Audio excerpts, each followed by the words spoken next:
You're listening to Three's a Crowd, the North East Footy Podcast, with Rye for Borough, Steve for Newcastle United, and Ted for Sunderland. Good morning across the northeast. Yeah, Rye will be joining us. He's had a crisis. Rye has got two young kids, and one of them's had a bit of an accident this morning, so he's wanting to get the kids to bed. So Rye will be joining us. It will be Three's a Crowd at some point, but me and Ted are here to fly the flag for Northeast football. And how are you, Ted? We were having a chat about recipes before we came on air. Do you know what?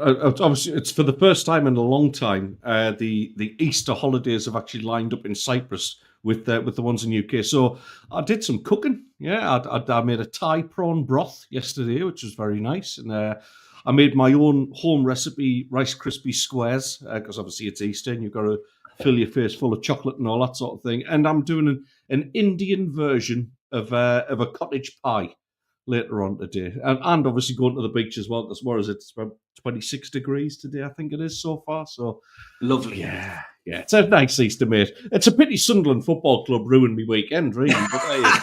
Well, I did say sometimes I wish you lived round the corner, because honestly, some of the stuff he puts on his social media it looks absolutely fantastic. So good stuff. I'm sure.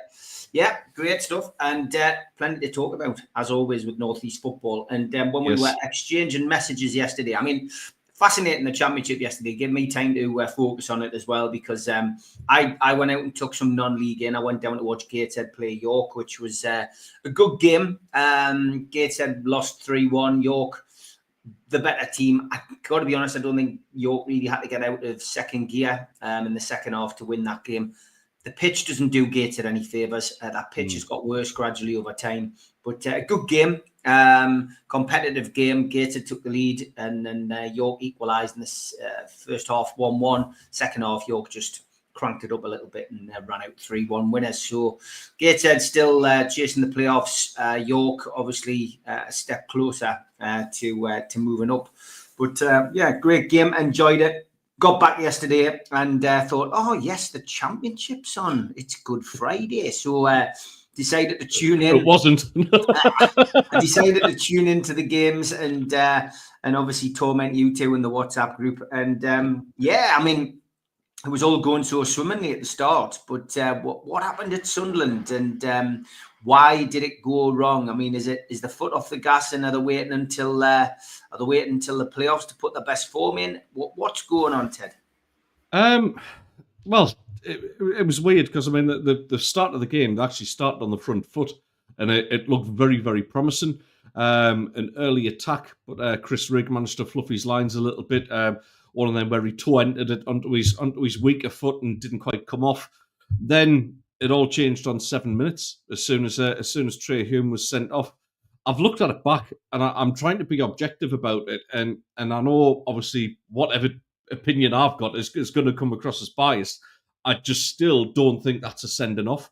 So what's happened is the player's gone clean through. There's Hume's basically tried to get round him, but behind him and overtake him because Luke O'Nien should have cleared the ball and didn't.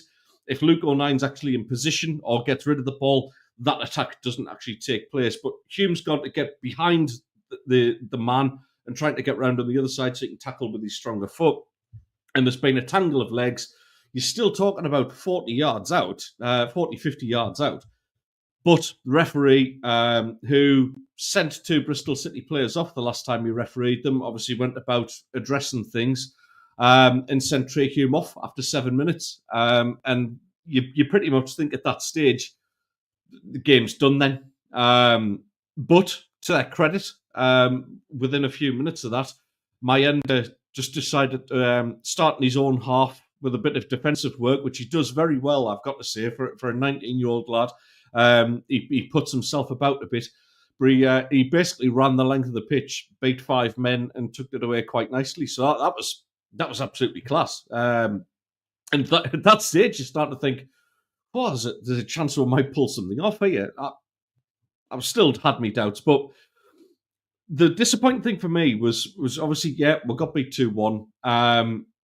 For the majority of the team, I thought they put in a fantastic defensive display. I thought Dan Neil was probably the most organised and vocal I've seen him as a captain. I thought he did extremely well with a really, really bad situation. So kudos to him, because I've given him a lot of stick in the past. I thought he did well. But the one for me that left a lot of Sunderland fans understandably angry and upset was Tommy Watson, who just didn't bother his arse for 90 minutes. If I'm perfectly honest, he was pulling out the challenges, and when you're down to 10 men and you're up against it, you don't pull out the challenges. It just stunk of, I'm getting a big move at the end of the season. I'm not willing to get myself injured as a result of it. No, I can see what Lebris is doing. Oh, hey up. Hey up. How handsome. Hey. Hold that thought, Ted. Hold that thought, Ted, on Tommy Watson. Rye, how's the Ben? How's the what? Your child. The little good. one. Yeah, all good. All good. Thank you. What corner of the table? Oh, mate. Just. Oh. Yeah. Just full ease acted in the 88th minute, right before the pod. But we're all good. We're all good. We're all good. We're here. Glad it's you're so okay. good to see each and every one of you coming in off a massive win. There's 5-0 against Crystal Palace, and there's also 2-1 against Plymouth. I don't know which I'd take. I'd take 2-1 over Plymouth. Okay, we'll come to Borough. We are having a post-mortem. Do we have to? On Sunderland's performance. The old Tommy Watson. Yeah, well, he's just started on his rant about Tommy Watson. Okay, well, I'll just sit back. Give us your chance to get. You give me a chance to get some liquids down me before I started. It was the most abject performance I've seen from a Sunderland player since the days of League One. He was disinterested. He lacked any sort of heart, any sort of bottle. Like I say, pulling out of challenges is just an absolute no-no. Make mistakes, by all means. Right?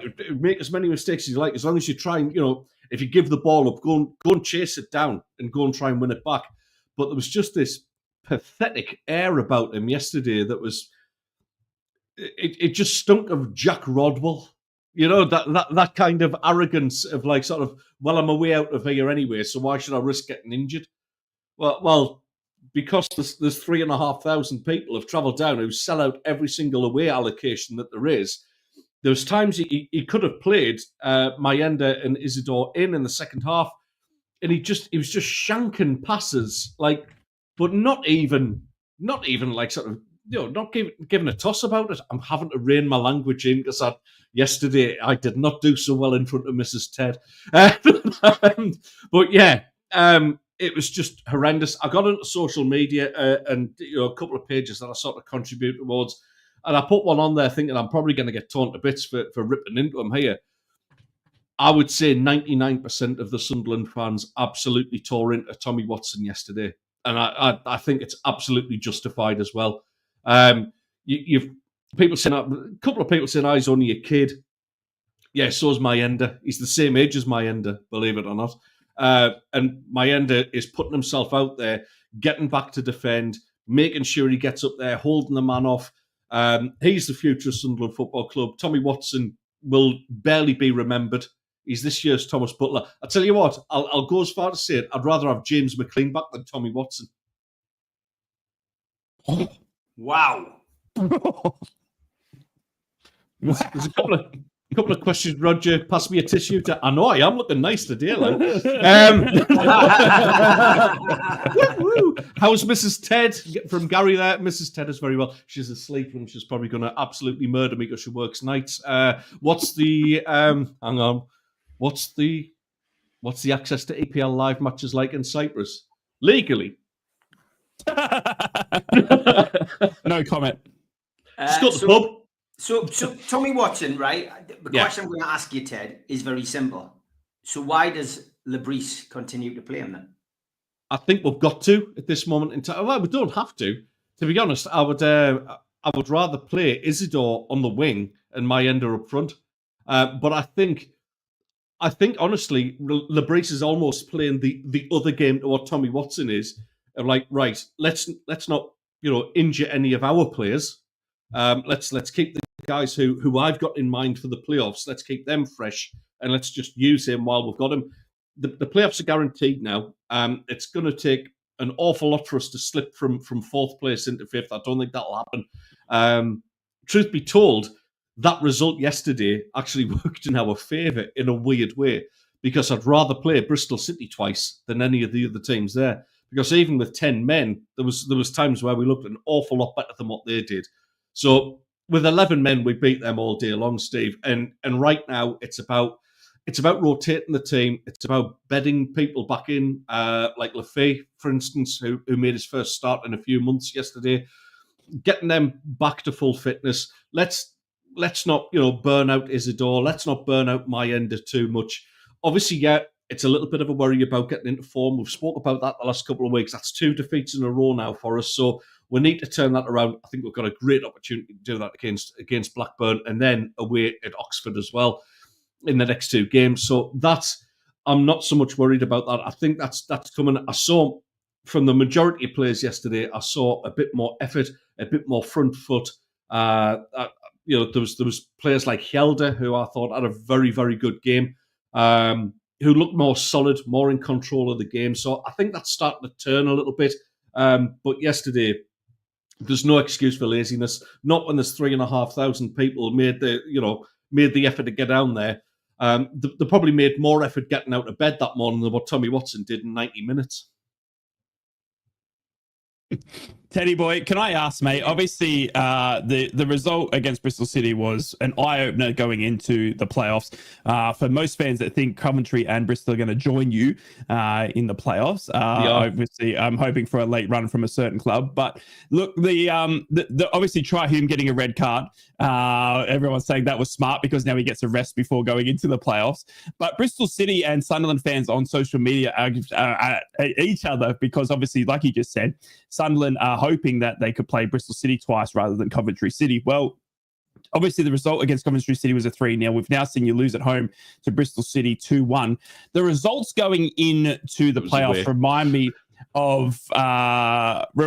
me of Michael Carrick in his first season going into that playoff run. I mean, we came back from that international break and we were horrid. We could not win a game going into the playoffs, and then we played Coventry in the first playoffs and just continued that run. Is form starting to worry you? I mean, you've lost to Swansea 1-0. The Norwich game was a bit of a bore. Bristol City last night with a red card to Trihum won't affect his playoff chances. Coventry 3-0 in there as well, but with 2 good wins, obviously 1-0 against Millwall, 1-0 against West Brom, but you're not blowing teams away.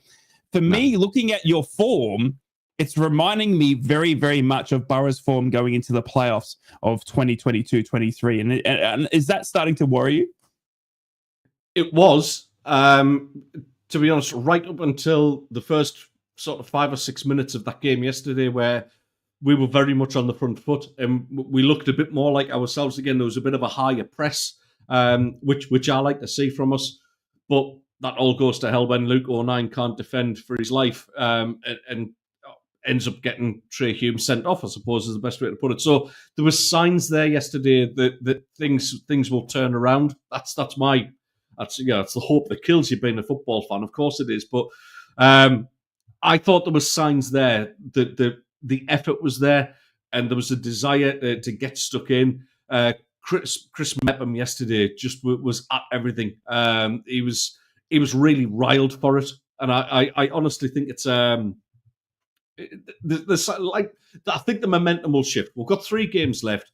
I think after the next game, if we don't see a result against Blackburn, and if we don't see some sort of performance out of that, then I'll be a little bit worried. But I just feel like we're starting to kind of build up to something, and getting those players back from injury. Obviously, Mundle will be fit for the playoffs, which we're told is a guarantee now. Which is great because you just wouldn't have Tommy Watson anywhere near you in your first team squad at all. Who thought it was a sending off then? I've got to be honest, on first view, when I didn't think it was a send. No, I didn't think it was. I thought it was quite soft. I mean, we saw red cards all over the EFL yesterday, Teddy Boy. I'm not sure if you saw, but there was something like 6 or 7 red cards in all the games yesterday. Our game was 9 against 12, mate. Yeah, it was seriously, the referees needed to get their quota up yesterday in the EFL. It was crazy.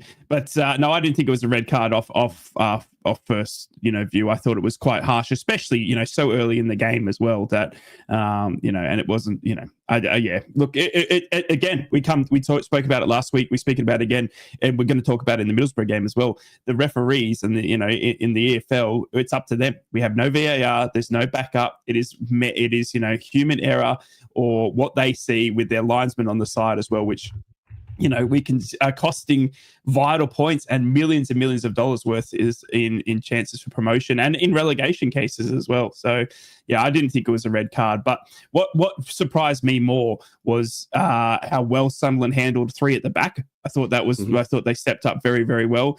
But it was an interesting choice for me going up against Bristol City, leaving the likes of Bellingham on the bench, even Brown, I thought, Isidore coming off the bench, even Samed as well. I mean, I think that, Sunderland's bench yesterday was looking insanely strong. But you can flip the side and say Bristol's was as well. They left Mehmeti, who I think is one of the best players in the league, on his day on the bench. Great. Scott Twine came on as well, who's, obviously was the Burnley captain for a bit there as well. So it was an interesting battle. But, if you're going off momentum and stats and, you can't, when it comes to playoffs, I don't think it's going to matter for anything. But unfortunately, the 2 other teams in the playoffs at the moment, apart from you think Sheffield United, are Coventry and Bristol at the moment. And Sunderland in the past 3 matches have lost 3-0 to Coventry and now 2-1 to Bristol City. So Bristol City will be licking their chops, as will Coventry. Right, what was your take on Borough's game then yesterday? It was a good game, mate. It was a good game, my kid. It was ugly as hell. It was against the bottom of the league versus obviously a team not in form, obviously coming off the back of two bad losses, I would say, one against Millwall, obviously. And, look, it was something that Middlesbrough needed to turn the tide against. We needed to stay within touch. Bristol City were going to end up winning yesterday, as do Coventry. The gap could have opened up to 5 points for us to try and close down with 3 games remaining. And I honestly think that just would have been too large. Mathematically still, possible, but to keep it within that 3-point range, I think is more feasible, especially with us playing Coventry on the last day of the season. Now, ugly game decided by a referee in the last minute as well. Not even the last minute, 92nd minute, with a push on Tommy Conway. It was hardly a push. He made the most of it, but there was a penalty. There was a penalty about 5 minutes before that with Morgan Whittaker getting his ankles tracked, and that wasn't given either. So I mean, there was shouts all over. There was Johnny Howson getting tackled on the wing, which wasn't even seen. He was left a bit rough and sore. Michael Carrick, I think, has been spoken about his tacticals and his substitutions. I think he got it right yesterday. It was quite interesting. We saw Johnny Howson moving to a right back position. The bloke can play anywhere. I swear to God, he's going to be our manager soon as well, just to complete the crescendo. In his 750th appearance as well is Captain Fantastic Johnny Howson. Moved to right back, bringing Dale Fry on as a centre back, and it just seemed to be a bit of a masterclass stroke. Johnny Howson was fantastic at the right back.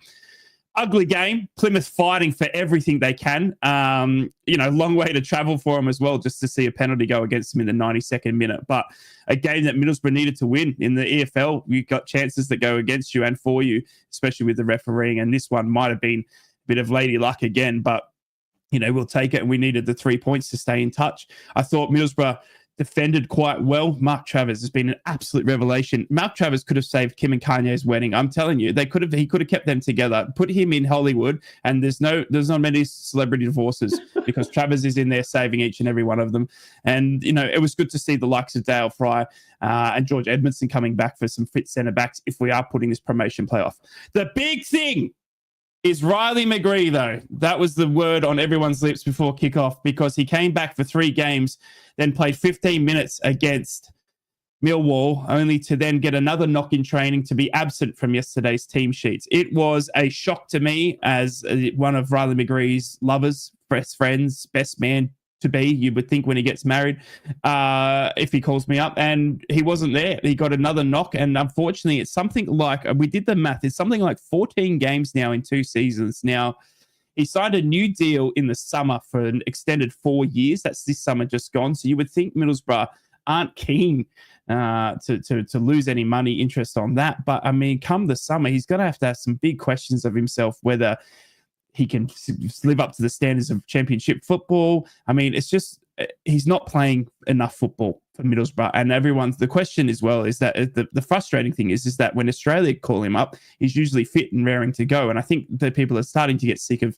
him, always being there on the international stage. I love him. I think he's the best player in the club when he's on form. If he can stay fit, he's honestly one of the best footballers in the league as well. We've seen that with goals from left, right, and centre. It's just about keeping his body fit and whether he can do that. Whether it's down to Michael Carrick's trainings. I mean, we saw last season Newcastle United and Middlesbrough share as much as we could in injuries, but this season we're seeing injuries left, right, and centre. Again, part of football, but when you constantly get injured, unfortunately, there's got to be some questions in physical, mentally, whatever it is, because it's just not good enough, I think, to be only doing 14 games in 2 seasons. Lots of comments coming in. Lee says, for those who insist it wasn't a penalty, well, I've just got to say I'm certain it was a penalty because I'm sure that's how we got all 3 points. Up the borough, swings and roundabouts, as they say.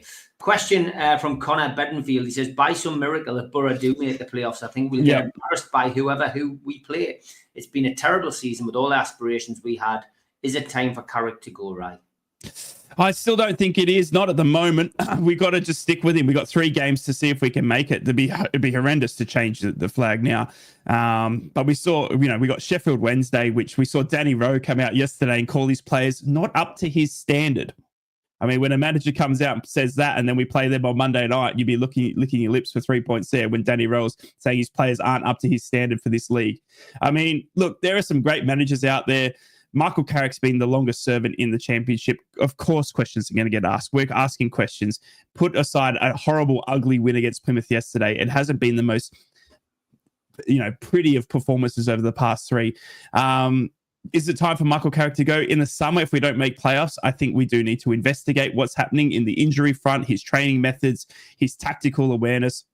And the loss of Aaron Danks, how significant that was to his coaching staff tactically, because I think he's been found out a little bit this season. Again, when you have a new manager, it's very, very easy to bring in new style or new tactics that it takes all the other teams to get around and get used to. Regis is a classic example of that. No one's sort of figured out how Sunderland are playing until, maybe now they're kind of figuring out, but even then it's still this new dark horse of what the heck is this new manager that no one's really ever heard of has come in. And there's this new factor that comes in with that. We've seen all the teams around us in that top 7 or 8 replace managers once, if not twice, in the past 2 seasons that Michael Carrick's been in charge full season.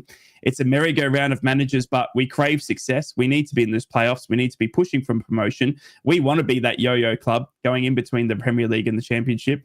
You know what I mean? So we'll take that, and we need a manager that can take us there.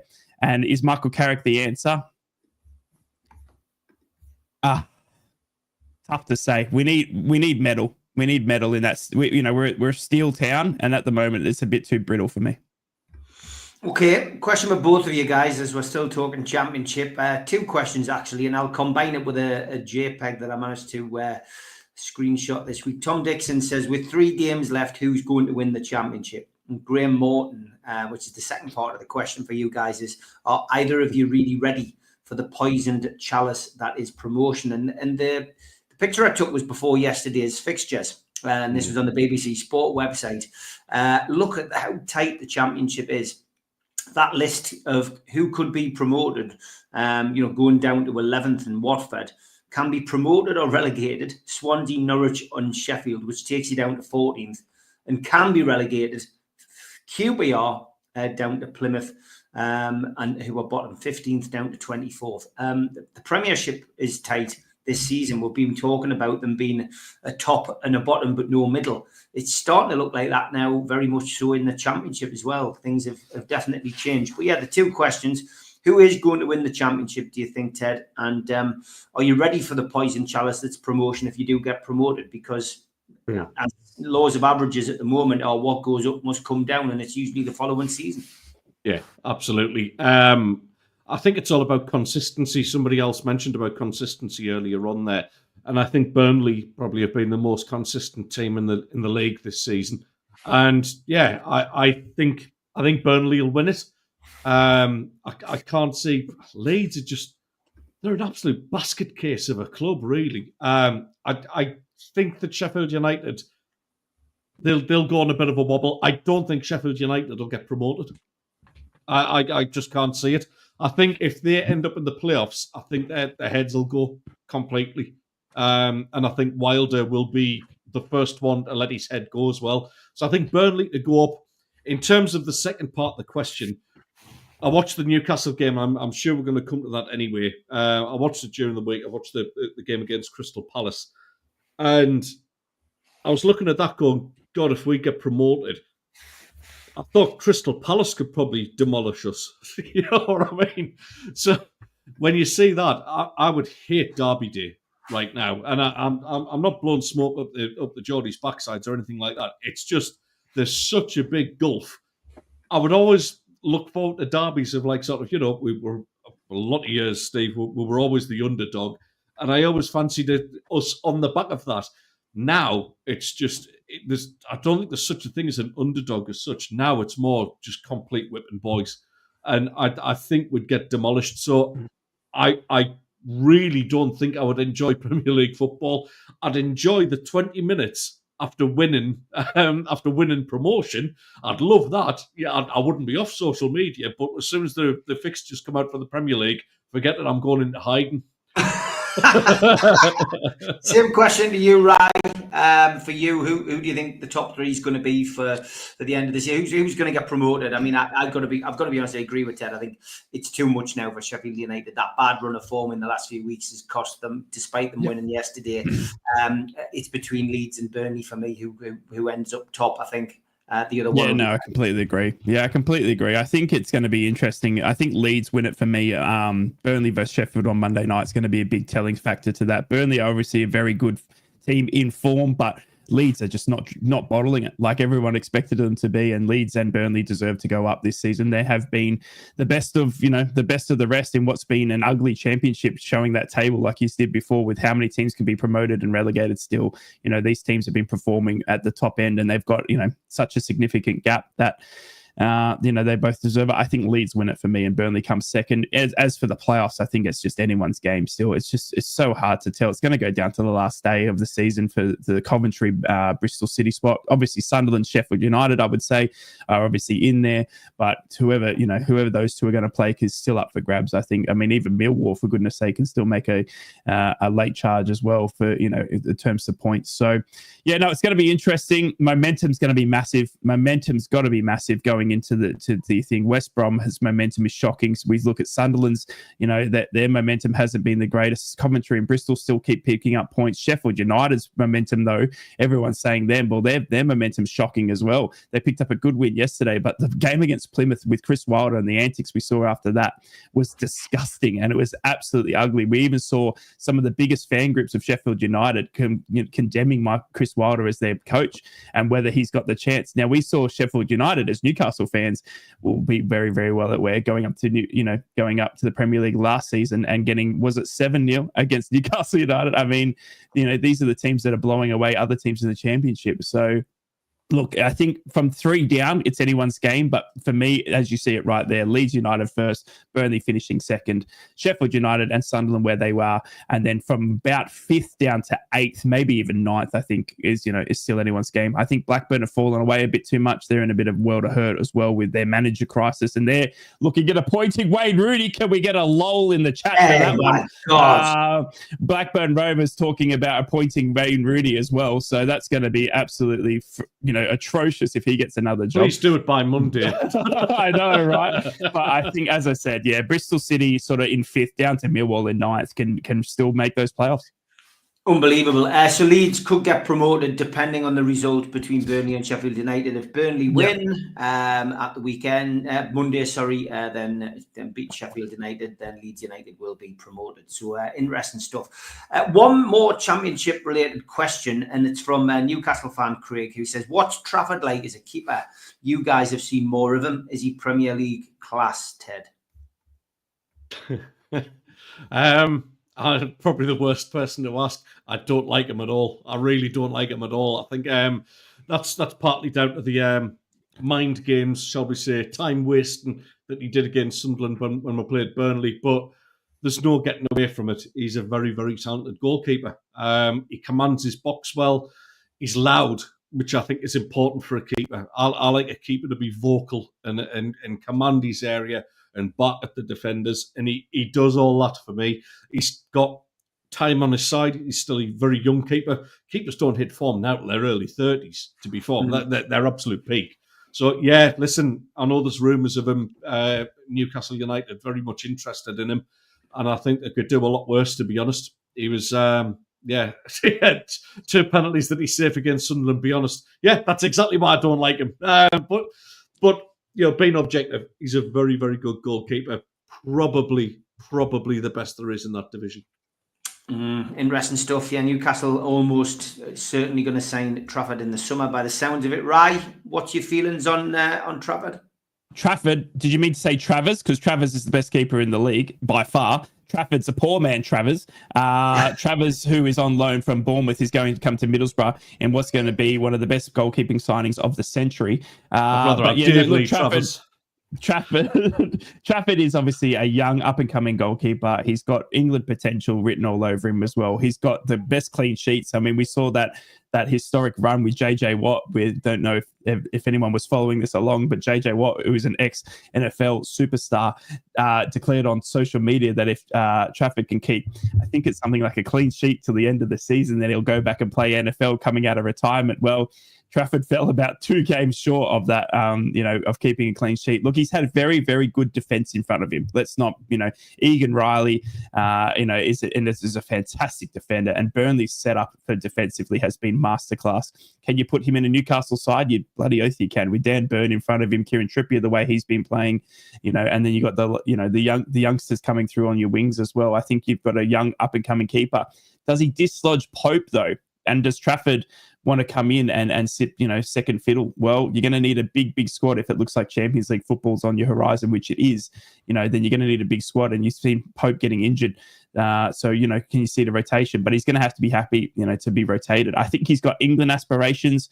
Burnley will be very, very, very, very eager to keep hold of him going into the Premier League as well. Let's not think about that as well. It's not going to be as easy pickings as Newcastle like. Burnley will be thinking that Trafford's going to be their number 1 keeper going to the Premier League if they're anything of staying up in the Premier League.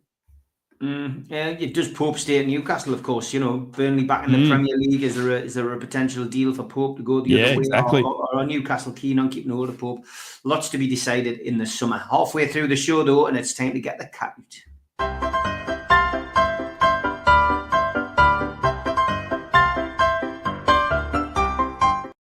Now, I think everybody's seen Chat GPT pictures. I have been inundated this week with these.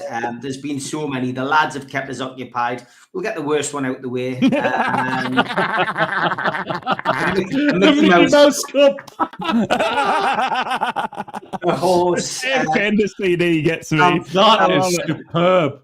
It is good. This one was sent to us by Rye, terrible footballer, Kieran Scott edition, which is quite good. And of course, Newcastle fans can always have a go at Jordan Pickford. He's only got little arms. He's got no arm on one side there. The Tyrannosaurus Rex. Onana, of course, dropped for the game at Newcastle, back in for that amazing turnaround against Lyon, against 10 men, we hasten to add. But Andre Onana, action figure, contact lenses and a guide dog, and 2 gloves with holes in, which is important. Gaza, we always wish him well, but it was obvious that somebody was going to create Gaza 1 with 2 fishing rods, 2 brown ales, and a Tesco bag. Morty sauce. I love the fact that they've got G-Star Road top on as well, which, attention to detail. Yes. Anyhow, of course, still in hospital. So Mad Dog was the feature of one of these Toontown toys. I like it. Mad Dog, fake tan, always ready, always tanned. He did say he's not going to wear the Wham top today.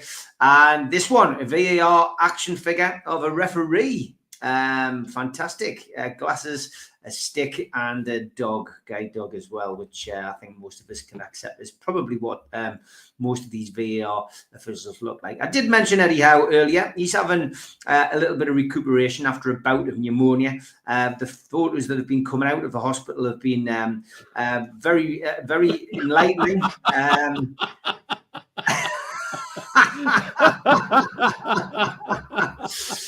You can tell that's official because it's a Sky Sports picture. Yeah, exactly. I did like this one as well. Another one. You see, Sunderland didn't have one of those action figures this week, so we've had to double up on your. Oh, we did. I'll have to send it through. You'll have to send it through. There's a later season Riot walking a seagull. You expect us to make mistakes on here, but you don't expect professional TV companies to make a mistake, do you? Michael Carrick, head coach, Newcastle United on BBC North this week. Fantastic. No thanks. He wishes. We'll stick with Eddie. Domino's Pizza had a good tweet this week. Things we love to see. Getting cooked, pizza and Man United. That was, of course, after Newcastle's game. And Wayne Rooney got a mention by Rye there earlier, looking for another job, this time at Blackburn. Wayne Rooney's in negotiations to become a pundit on Match of the Day. Will had tweeted, "You'll get them relegated to BBC Two." Can't believe it. Which is true. Good luck to Prince William explaining to school why young George wasn't present during turn time. He loves it, mine, doesn't he? He does, yeah. And Sunday League, lads, back in the good old days. Ted, you remember this. Packing the tabs in a lighter down the back of your sock. Henson and Hedges as well, I tell you what. He's got taste. None of this menthol rubbish. No. Yeah, take your dog to the match. Why not? But in case it kicks off with the Mets. And this is a great photo as well. Man United wags from their last league title win. Reunite. Great to see them getting together. Anana, we mentioned him earlier. This is brilliant. The under-chairman, Mr. Giuseppe Marotta, on his transfer says, when we heard Man United were interested in Andre Onana, we were hoping to get 14 million as Andre had a good season. We made the Champions League final. 2 days later, we received an official faxed bid of 21 million with add-ons from Manchester United. The room erupted into laughter. I told my assistant to fax back asking for 51 million with add-ons. I was joking, really. Next morning, a new bid worth 51 million. The week after, we made a bid for Jan Sommer for 5 million, which was accepted immediately, and we made a £46 million profit at Andre's sale. I ordered my assistant to a bottle of champagne. It felt like we'd won the lottery. Oh my God. That's brilliant. Incredible. That is brilliant, It's isn't it? Absolutely incredible. I love it when there's a bit of honesty comes from chairman. Specsavers, Man United fans, if you bring your glasses to any of our stores, we'll swap them for a blindfold so you don't have to watch them anymore. And the top two for me this week, one of them was slightly late last week, so it really applies to last week, but it wasn't this one. A group of death, literally. Syria, Myanmar, Afghanistan and Pakistan.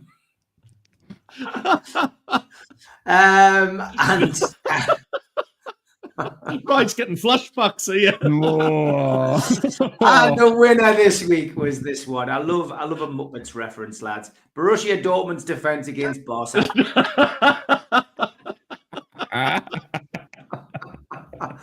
If you've got any tweets, send them to me at Steve Wraith or at Ted the Mackham or at Invictus on X. We'll pick them up and we will show them next week so we can get the cat out.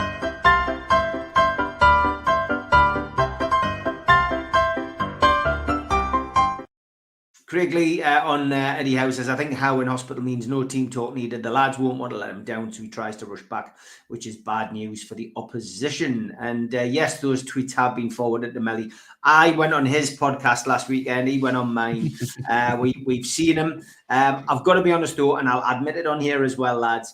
4-4-2, when it was 4-2, sorry, I switched the TV off against Lyon on Thursday night. I text Melly the words, Europe's not for everybody, and sat back and smoked a cigar. 20 minutes later, my phone was ringing. I was getting voice messages. I jumped the gun. Yes, I jumped the gun, lads. Unbelievable when it happens. I mean, and like I said to Melly, I was pleased for Melly, but I just can't stand Man United. I just hope they get well and truly schooled in the semi-finals. I really do. I've got a question for you, Steve, just on that subject. I've been meaning to ask this for ages. So I've picked up a strong disliking for Manchester United from you over the time we've been doing these shows.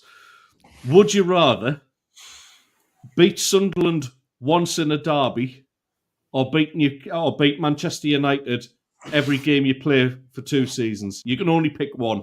It's got to be beat Sunderland, because it is the real rivalry. Man United's a plastic rivalry, really, and it only stems from the 1990s. Yeah. And as Craig Lee says, it's not even a big deal to beat Manchester United now. We've beaten them 5 out of the last 6 times. We've now just done the double over them for the first time since the 1930s. Yeah. And, for me, I think last weekend was probably the most comprehensive performance against Manchester United for many, many years. They were terrible. Newcastle were great. And it's great. I wasn't worried. I was the guy I sit next to at the matches is very worried every time Newcastle concede a goal. He's still living in that kind of Mike Ashley era, and he panics, and until we're 2 or 3 up, he can't relax. I was the polar opposite. Man United equalised, good goal, Garnacho, great finish, but Newcastle just looked too good at the moment, and they hit that. You thought they hit the peak in the cup final, and you didn't know what was going to happen afterwards. Well, it's remarkable. Since the cup final, we've scored 1, then we scored 2, then we scored 3, then we scored 4, and midweek against Crystal Palace, we scored 5. And people going, I might have a daft bet on Newcastle scoring 6 against Villa. Never write anything off with Newcastle. Villa's a good team. You've got to have respect for the opposition, but you just can't write anything off with this team at the minute. Everybody expected us to get beaten in the final, and we've just never looked back since then. There's a real determination amongst this squad to achieve now. And it is that old adage of getting the monkey off your back and winning a trophy. Once you win the first one, the rest follow. And at the moment, things are going really well. Players who you would expect to be a shoe-in into the starting 11 can't get in. Anthony Gordon's fit, been a substitute now for the last couple of games. Sven Botman's going to be back next weekend. He won't walk straight back into the team. And that's what you want, I think Harvey Barnes. Yeah. And I mean, Harvey Barnes has been can't even start. Yeah, it's an amazing situation as a football fan to be in. I've never felt as confident since the 1990s when Keegan was manager, and literally you go into every game expecting to get something. The difference between this team and Kevin Keegan's team is that they know how to defend, and they defend from the front. And what will disrupt it, of course, is if there's an injury or a suspension, one of those guys in the midfield. Suspensions now, of course, with bookings have been done and dusted for this year. But a red card, of course, could see somebody out, and that's, or a bad injury, and you don't want that. But yeah, we currently have, at this moment in time, the best midfield in the Premier League. Joe Linton, Sandro Tonali and Bruno Guimaraes are now being backed up by 2 orthodox wingers, 2 wingers who, at the moment, everything they touch turns to gold, and both score goals. So it's quite a remarkable scenario. And people saying, well, if the penalty got in, it could have been a different game. Well, yeah, it could have, would have. It's for me, it's an amazing thing to watch, and you just got to enjoy these moments as a football fan. You've just literally got to sit back. Villa, yep, tough game. We've got tough games in the running. We've got 6 games left. We've got Villa away, Brighton away, Chelsea at home, Arsenal. But it's not an easy fixture list. But at the moment, the way you're playing, you would take Newcastle to get something out of each of those games, and every one of those games. Can I ask you quickly, do you think Kieran Trippier's done enough to stay in the summer now, after all the talk of him leaving on a free almost, and all this sort of, whether he was going to be in Newcastle United? I mean, in the summer, I must admit, I thought he was gone. I thought it was open doors, if not January as well. For me, he looks like he's completely and utterly rebuilt the confidence in him and in his own game. Yeah, I genuinely think with Kieran Trippier that the personal situation he found himself in with his relationship, and I think it's been much publicized. We don't know all the facts, and it's not our place to know all the facts, but there's been enough social media speculation and rumor, etc., about things that have gone on, and I think that was affecting him massively. And of course it's going to, especially with family, etc.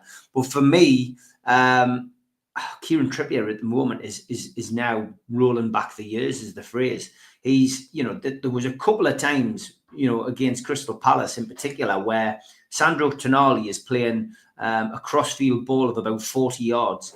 And Kieran Trippier is not taking it on his instep and getting some kind of control. He's hitting it on the volley first time, and we're creating chances from it. It's sublime football at the minute. That's what it is.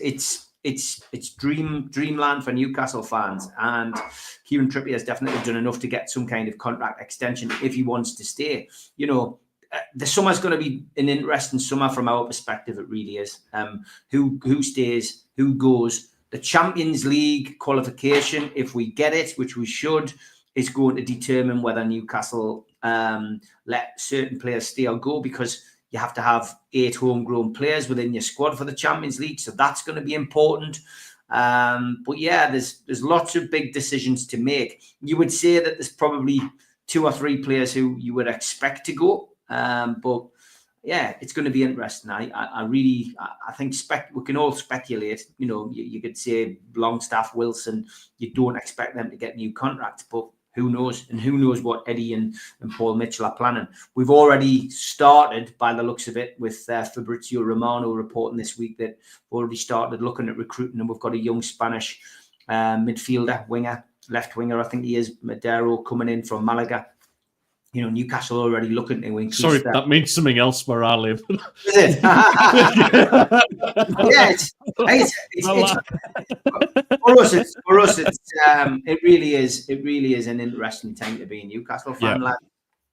Yeah, no, it's going to be a massive game against Aston Villa. I'm really looking forward to this. Aston Villa have been insane. I mean, they have just literally, under Unai Emery, it's just been a completely team possessed, hasn't it? And with Morgan Rogers, obviously, the Middlesbrough superstar, I'm going to call him. I mean, adding Marcus Rashford and Marcus Asensio as well was insane. A bit of January business, and they seem to have turned their fortunes around. I think it's going to be very, very interesting to see where both teams are at, because I think Aston Villa and Newcastle in next season or the season after, Liverpool aren't that far ahead in terms of strength. Arsenal, we know, Arsenal aren't that far ahead either of the likes of Villa and Newcastle pushing for the 1 and 2 spots over the next couple of seasons. So this could be a battle of what the future of the Premier League looks like for me today. It's going to be a very, very interesting game to see. With such goal flow from Newcastle against Aston Villa, with Martinez in goal and stuff like that, how it's going to think it could be a bore, but I don't think it's going to be. I think it's going to be a very interesting watch for me. I mean, Kieran Trippier, it's amazing what Eddie Howe and Newcastle United have been able to do, getting so much out of players that are seemingly too old in terms of for football. We've seen Dan Burn make his England appearance at his age this season. Kieran Trippier, who we thought if we had asked this on our old gig end of last season, mate, you would have sold Kieran Trippier in a heartbeat. Do you know what I mean? You would have walked him out of the club, but now he's just a man possessed. I mean, the likes of Shah, I mean, these players seem to be getting better with age, like fine wines at Newcastle United, instead of going through the youth department where we've seen with other teams working, such as Sunderland, who are working well with teams of 19, 18-year-olds. Well, Newcastle are doing it with 30-year-olds, and maybe that's it's a bit of a secret sauce. The question I've got for Newcastle over the next couple of seasons is, one, obviously their depth. We saw it with Champions League, that group of depth that you had. If you get Champions League again, you've got to improve your squad depth, because the injuries can come to you real quick. Even Dan Burn on that podcast, I always think back to that Stevie Boy, when Dan Burns said how he was just amazed how much football you have to play when you're in the Champions League and how quick the turnaround is. You're going to have to obviously look at, a backup for Isak. If there's anything that happens to Isak, you're going to have a striker that can come in. Dan Burn, Kieran Trippier, not getting any younger. We've spoken about your goalkeeping department. So it's just the age factor for me. And it's no disrespect to them. We're all older than them. But in football, when you start getting into those, those 32, 33s, that's when your body starts letting you down, unfortunately. And when you've got so much football to play for next season, if Newcastle United have got Champions League and everything like we saw the past couple of seasons, it's that age factor for me. And I think they are investing in youth. I think you'll see a big summer of a bit of a youth push for me, though. I think they'll be looking for your next Dan Burns, your next Fabian Schär's, your next, and a backup for Isak. That's for me. You can see with Harvey Barnes on the wing and how good that's been. I mean, that's all sorted. Your midfield as well. If you're obviously keeping Bruno, keeping Tonali, is essential. Obviously, I don't think they're going to go anywhere, especially with Champions League football. I can't see why they want to go to any other team when they've got Champions League football right at their doorstep with Newcastle, and they've seen what it's like. When St. James's Park hosted AC Milan, that was just insane with the flag display and stuff like that. But for me, it's looking at that next lot that can step up and do a role, if heaven forbid next season, which we saw last season, and I'm just going off history, is injury repeating itself when you've got to play so much football with every competition at stake with Champions League football. And that, unfortunately, was the undoing of Newcastle last season, was the injury run.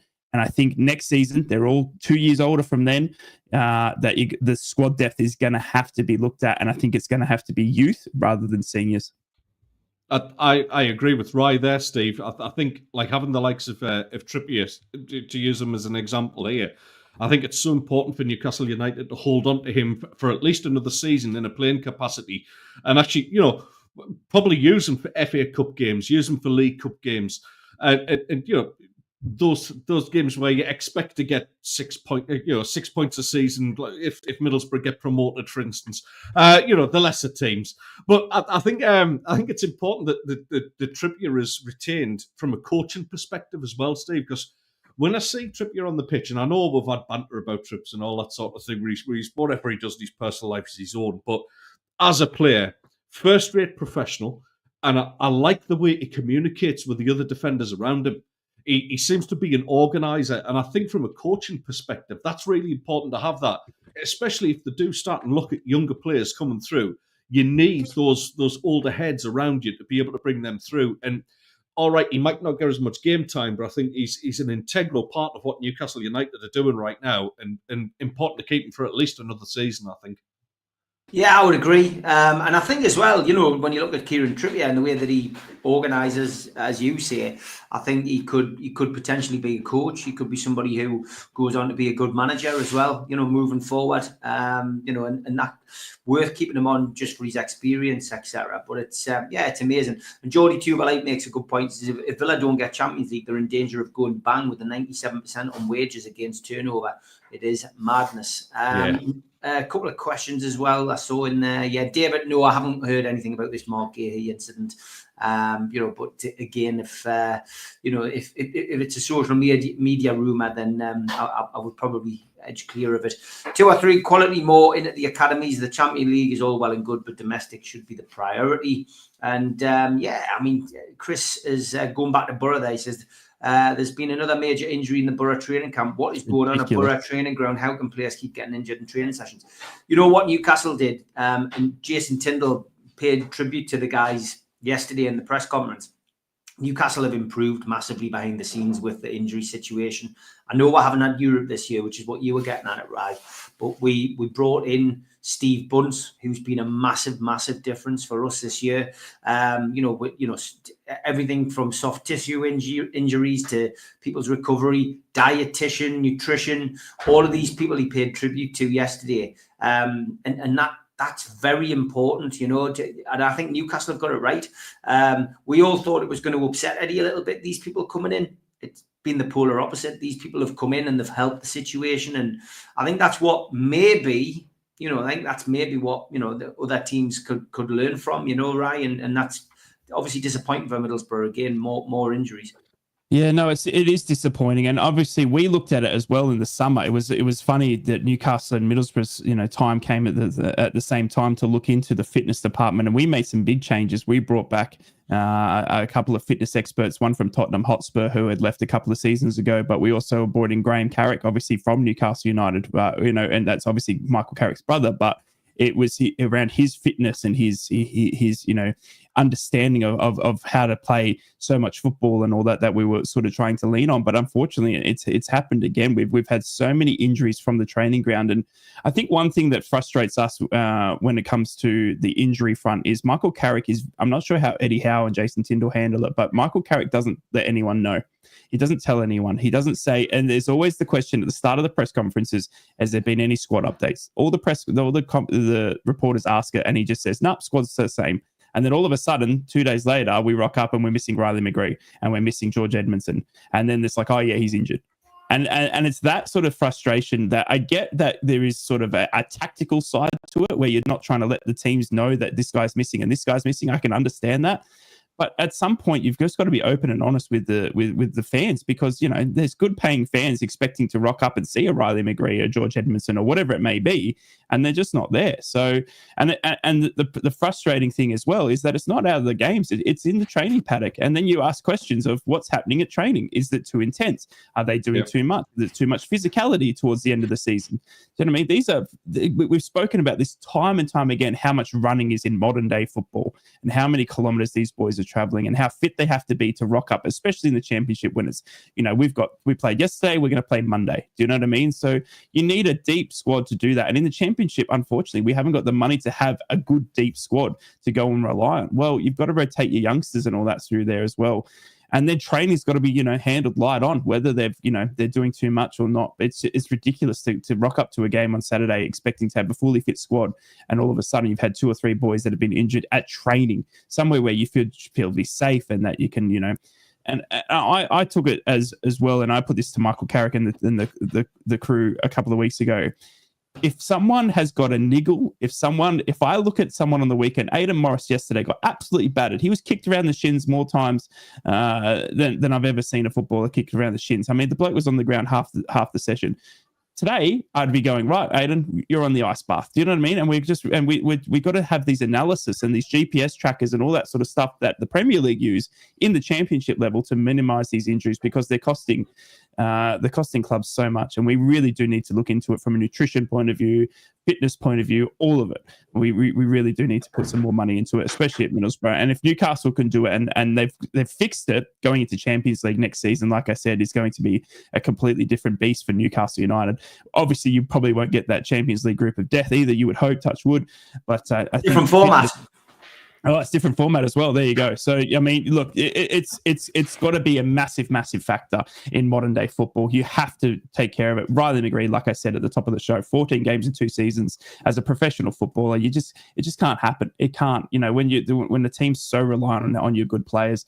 Can you imagine starting off Newcastle's season, a couple of games in, and you would have lost. You lost Sandro Tonali, Bruno, and Isak for injuries. Well, that's Newcastle's season gone. Do you know what I mean? The key factor to Newcastle's success this season has been keeping Isak on the pitch. I mean, Callum, he hasn't had to do anything. It's just been Isak up front constantly, 90 minutes, game after game after game, keeping Sandro Tonali and Bruno on that pitch for 90 minutes, game after game after game. That is the secret sauce. That is the secret to success, being able to play your strongest 11 week in, week out. And if Newcastle have unlocked that, then every other team should be looking into how they've done it. Yeah, it's definitely a case. I mean, we've game managed him. He's come off, 70 minutes. So he's, we've had a period where Isak was out, but a lot less time on the sidelines for Isak. So you're right. Yeah, trying to keep those places. But going into the cup final, we lost Anthony Gordon through suspension. We lost Lewis Hall for the rest of the season through injury. Our left side was decimated. Credit to Eddie Howe and the lads, because what they did was they suddenly changed it. Livramento suddenly is a left back now. Doesn't look out of place there because he can play both sides. And fair play to Harvey Barnes, who could have gone in the huff, not getting a game. People talking about him being sold for PSR. He's come in and he's took his chance, and that's what you want. That's what you want. We'll have nearly reached the end of the show. I just want to ask this question because it's quite good and we can all give an answer to it. Davey T says, I get everyone knows before the season how the playoffs work, especially this season. The third place team will be streaks ahead of the sixth. Thoughts on how it may be fairer? I've never liked it, Davey, and it's got nothing to do with the fact that Sunderland, beat us in that very first playoff. Newcastle were miles ahead in third place, but the rules are the rules. They're set out at the start of the season. You've just got to accept them. There's no sour grapes for me on that. But I agree. I don't like the playoffs. It's a moneymaker. It's an earner. I've 2 things I hate really in football at that level and in the FA Cup is playing at Wembley when you shouldn't be playing at Wembley. Wembley was always a sacred place. You only got to Wembley if you got to a cup final, and that's the way it should be. 100%. So for me, I hate the playoffs. I think the top 3 should go up and the bottom 3 should go down. I'd scrap the playoffs. I think it's ridiculous. Although I'd still I still enjoy that last game of the season. The £1 million, the £1 million game or the £2 million game, whatever you want to call it. Because you're going to go into the league. But I just hate them, mate. It could be fairer by scrapping it, Davey. That's my answer. Ted. I mean, I've been on both sides of that. Obviously, yeah, remember beating Newcastle in the semis when I think we finished 5th or 6th, something like that season. But on the flip side of that, the probably the greatest playoff game there's ever been at Wembley, which was the Charlton Sunderland one. We finished comfortably in 3rd that season, quite well ahead of everybody else. Charlton finished in 4th or 5th, and yeah. Listen, it swings and roundabouts, but it makes for a little bit more drama. I know Sky are eking it out and they get money off it, and the league are getting richer off it as well, and so is Wembley, which is a business more than it is a venue now. Let's be honest about it. But I kind of like them. I like the drama of the playoffs, even though I absolutely feel physically sick at the time. I'm in favour of keeping them for now until there comes a time where there's a better idea. All right. Yeah, look, I think I completely agree with Ted. I think it's. I don't know if there's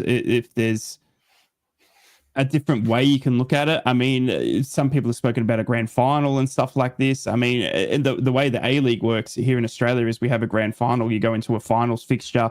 I think, it's like first and second get 2 chances, even if they lose, sort of thing, to make it into the grand final. It's a weird format, but look, I think it's like I said to Ted, and I keep bringing up momentum and all that is massive going to these games, because then you only have 180 minutes of football to prove yourself. Do you know what I mean? In a home game and away game, and you could get an away game to start off with. It's luck of the draw, and you could be absolutely abolished. Do you know what I mean? Imagine, you go to Sheffield United away in the first game and you lose 3-0. Well, it's a hell of a mountain to come back and climb, and you're meant to have some sort of advantage there. Do you know what I mean? I mean, it just doesn't make sense. So there's got to be some sort of fairer system, and I'm not sure what that is, but I think at the moment we need to sort of we need to sort of it's something I don't think it will change, and I don't something we'll look at. I think the advertisement and the money in it is great for everyone, selling out Wembley in the richest game of football and stuff like that. But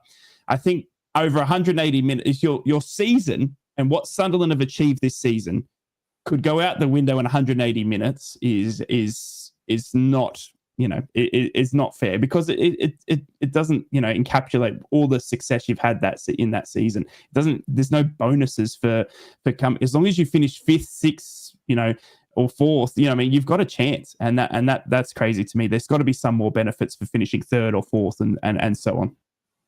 Okay, been a great show. We just need a prediction from everybody for the game tonight. 5:30 kick-off at Villa Park. Newcastle United travelling down there, and I have predicted already on NUFC Matters this week a 3-2 win for Newcastle. I think it could be a big barnstorming game, a very open game, but I'm going to go for an Alexander Isak hat-trick tonight and a 3-2 win. Ted? Go on, me. Okay, yeah. Well, I got your last 2 right in terms of both wins. I also said 7 points at your next 3 games. This is the 3rd game of them. I've got to back myself, and I've got to say a draw, so I'm going to go for 2s apiece. Desmond 2-2. 2-2. Okay, more goals. Oh, Rye, what are you thinking? The dice on the Three Amigos last night, the Mitch rolls the dice. It went 0-0. Oh, 0-0. Look, it's insane. The stats on this one is incredible. It's making up for such a good game. Villa have lost 5 of their last 6 Premier League games against Newcastle, as many of them had in their previous 16 against the Magpies in the division. Newcastle have won their last 3 Premier League games against Villa, scoring at least 3 goals each time. So, I mean, it's got a good, juicy affair written all over it. But, Villa have also won each of their last 4 Premier League matches as well. So, conceding just 1 goal. So, look, I'm just going to sit on the fence and say 3-3. Goals for goals galore. Go and open your nets. Don't even worry about playing a goalkeeper today. Just see who can outscore each other. Why don't we do that? That could be fun. But no goalkeepers. Just go hell for leather. No, interesting game. Insane to watch. I'm definitely going to watch it. I think it's going to be 3-3. Great stuff. Thank you to everybody watching. 285 watching live across all the platforms. Thank you very much for that. We never take it for granted. Look forward to seeing you all next weekend. Take care, guys. See you, lads. Three's a Crowd podcast will return. That's not a threat. It's a promise.